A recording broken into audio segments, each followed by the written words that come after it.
ચોકડી પાસે ડિમોલિશનની કામગીરી દરમિયાન બબાલ મામલે પોલીસે કાર્યવાહી કરી છે। 15 લોકોની અટકાયત કરી કાર્યવાહી હાથ ધરાઈ છે। મંદિરને તોડવા જતાં જ લોકોએ પથ્થરમારો કર્યો હતો। બોરસે ચોકડી જ્યાં છેલ્લા 30 વર્ષથી બિન અધિકૃત બાંધકામ અને દબાણોનો રાફડો ફાટ્યો છે, જેને દૂર કરવા માટે આણંદ વહીવટી તંત્રએ નિર્ણય કરી દબાણ હટાવો કામગીરી શરૂ કરી, જે દરમિયાન કાયદો અને વ્યવસ્થા જળવાય તે માટે આણંદ વહીવટી તંત્રએ પોલીસને સાથે રાખી બપોર પછી પુનઃ દબાણ હટાવો કામગીરી શરૂ કરી હતી, જે દરમિયાન દબાણ કરનાર તત્વોએ પથ્થરમારો શરૂ કર્યો અને ભારે અફરાતફરી સર્જી પોલીસે પણ હળવો લાઠીચાર્જ કર્યો છે। 15 જેટલા દબાણ કરનાર શખ્સોને આણંદ ટાઉન પોલીસે ડિટેઇન કરી કાયદેસરની કાર્યવાહી આરંભી છે। નજીક દબાણ હટાવવાની કામગીરી શાંતિથી ચાલી હતી। એ દરમિયાન બપોરના 2:30 વાગ્યાના સુમારે મહિલાઓ તથા જેનું દબાણ હટાવેલું છે તે પુરુષો પણ એકત્રિત થઈ અને કામગીરીમાં દખલઅંદાજી કરતા હતા। એ દરમિયાન એસડીએમ સાહેબ તરફથી, અમારા તરફથી, પોલીસ પ્રશાસન અને વહીવટીતંત્ર તરફથી તેમને સમજાવવાની કોશિશ કરી અને કામગીરીમાં દખલગીરી નહીં કરવા માટે સમજાવતા તેમ છતાં સમજાવેલા નહીં અને પથ્થરમારો ચાલુ કરતા પોલીસે જરૂરી બળ વાપરી અને ટોળાને ડિસ્પર્સ કરી દીધી છે અને પોલીસની કામગીરીમાં અને દબાણ હટાવવાની કામગીરીમાં જે અવરોધ કરતા હતા તેવા 15 વ્યક્તિઓને ડિટેઇન કરેલ છે અને તમામના વિરુદ્ધમાં કાયદેસરની કાર્યવાહી હાથ ધરેલ છે।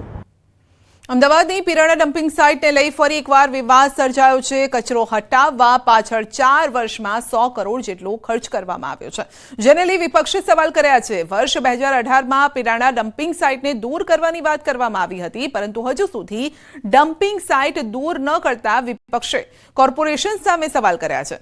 વિપક્ષ નેતા શહેજાદ ખાન પઠાણનું કહેવું છે કે છેલ્લા 4 વર્ષમાં પિરાણા ડમ્પિંગ સાઇટ 60 ટ્રોમિલ મશીન સામે સ્થળ પર માત્ર 25 થી 30 મશીન જ ચાલી રહ્યા છે। કચરો દૂર કરવા પાછળ 100 કરોડનો ખર્ચ પણ કરવામાં આવ્યો છે।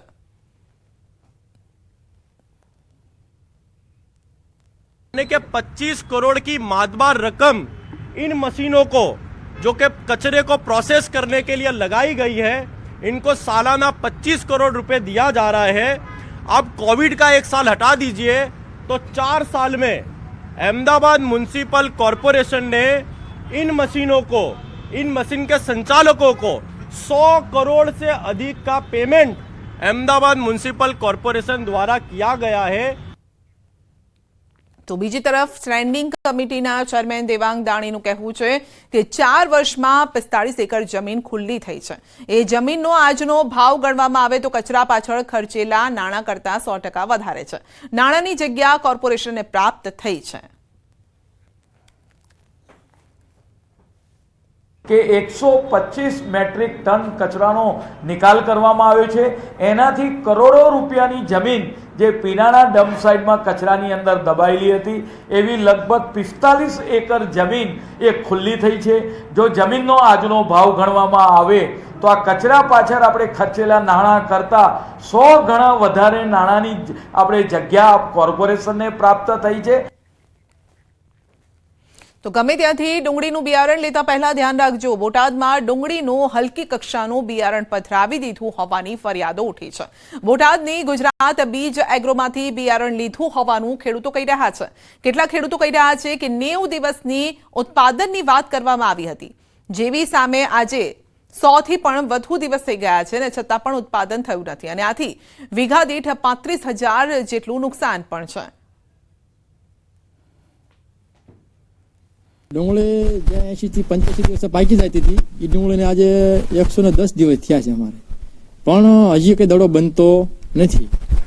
કોક પાળા દડા બન્યા છે અને હજી અમુક રોપને જેવી ડુંગળી રહે છે। અમને એવું થાય છે કે બિયારણમાં કંઈક રોલબાજ છે, એના હિસાબે આ પ્રશ્ન બન્યો એવું લાગે છે અમને। બિયારણમાં શું તકલીફ લાગે? એક તો 80 થી 90 દિવસે બની પડે બની નહીં, બીજા નંબરમાં કલરમાં ફેર બતાવે છે। કલશ 135 નંબર જતું ને એમાં ઓન નથી નીકળ્યું, જામુડિયા કલરનું દેખાય છે। 135 નંબરનું બિયારણ છે કલશનું અને ગુજરાત નિક બીજમાંથી લીધેલું છે। આ છે ને કલર ફેર બી છે, પછી બી કલર ફેર એની સામે આ પાકતી જાત મોડી નીકળે। આપણે 110 દિવસથી આ સોંપી બરોબર, તો એ પાકી નહીં અત્યારે ટાઈમે તો અમારે અત્યારે પૂરતા ભાવ મળે નહીં। ભાવ મળે નહીં એટલે મને 20 કિલો અમારે 200 રૂપિયાની ખોટ આવે, ગમે ત્યાં વેચવી તારે કલર ફેરના હિસાબે બરોબર. તો એક વીઘે અત્યારે કેટલા રૂપિયાનું નુકસાન થાય છે? અત્યારે તો 35,000 30,000 નું નુકસાન જાય. તે આ ભાવ હલ્યા છે. તો આ નહીં પાકવા પાછળનું કારણ શું? પાકવાનું તો આ બિયારણમાં મિસ્ટેક આવ્યું હોય. તો હવે કેટલાક ખેડૂતો વિરોધ કરી રહ્યા છે, કેટલાક ખેડૂતો આ ડુંગળીના બિયારણને સમર્થન પણ કરી રહ્યા છે. સમર્થન કરનાર ખેડૂતો એમ કહી રહ્યા છે કે અમારે બિયારણમાં કોઈ જ ફેરફાર નથી, આ બિયારણ અમને તો યોગ્ય લાગ્યું છે. કળશનો 135 20 કિલો લાવ્યો હતો ડુંગળીનો, ગુજરાત એગ્રોમાં બોટાદ. અમારે જેવું જોતું હતું એવું અમારી રીતે પાક થયો. એ તો જેવી ખેડૂતની માવજત, જેવું નાખ્યું એવું લેવી, અને અમારે થયું તો એમને થાય જ તેને સંતોષ જ છે. ના, અમારી રીતે નથી.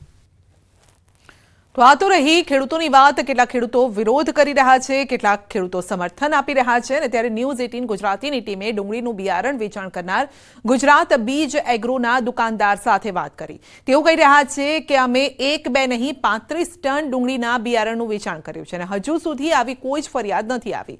ઉલટાનું તેમણે એમ પણ કહ્યું કે હજુ સુધી કોઈ ખેડૂતોની ફરિયાદ એમને મળી પણ નથી અને આ ખેડૂતો દ્વારા રૂપિયા પડાવવાનું કાવતરું છે.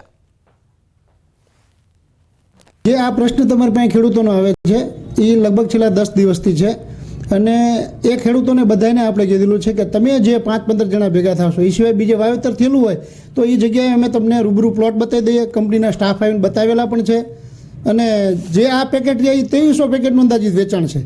તો આમને જે 5-15 જણાના જે પ્રશ્નો છે એ એવા પ્રશ્નો બીજા કોઈ પ્લોટમાં નથી, બરાબર.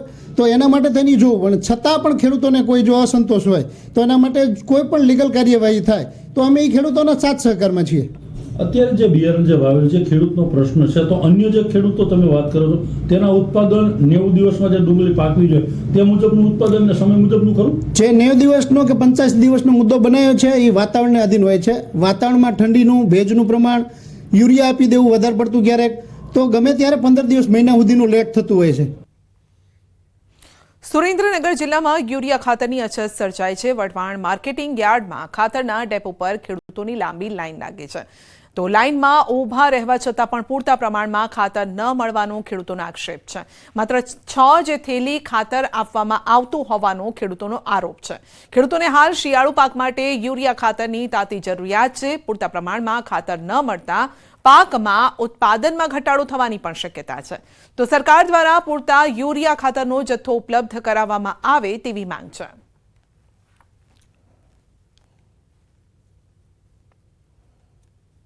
મારે 100 વીઘાની ખેતી છે અને ખાતરમાં અમે 3-4 દિવસથી અહીંયા આંટા મારી છે, છતાં પણ અમને મળતું નથી. અત્યારે લાઈનમાં ઉભા રહી ત્યારે 6 થેલી અમને આપે છે. અમારી જરૂરિયાત 20-25 થેલીની છે. એટલે અમને ટાઈમે ખાતર મળે એવું સરકારશ્રીને અમારી એવો વિનંતી છે કે ટાઈમે ખાતર મળે એવું કરો. અત્યારે અમારા પાકની અંદર અત્યારે ખાસ જરૂરિયાત છે. મારી પાસે 15 એકર જમીન છે. મારે ઉરિયાની 20 થેલીની જરૂર છે. આ 6 થેલી આપે છે. આખો દિવસમાં આ ત્રીજો ધક્કો છે મારે, અને 6 થેલી રોજ આપે. તો જરૂરિયાત મુજબ સરકારશ્રીને વિનંતી કે ખેડૂતને ટાઈમસર ખાતર મળી રહે એવી નમ્ર વિનંતી. કૃષિ મંત્રી રાઘવજી પટેલે હાપા માર્કેટિંગ યાર્ડમાં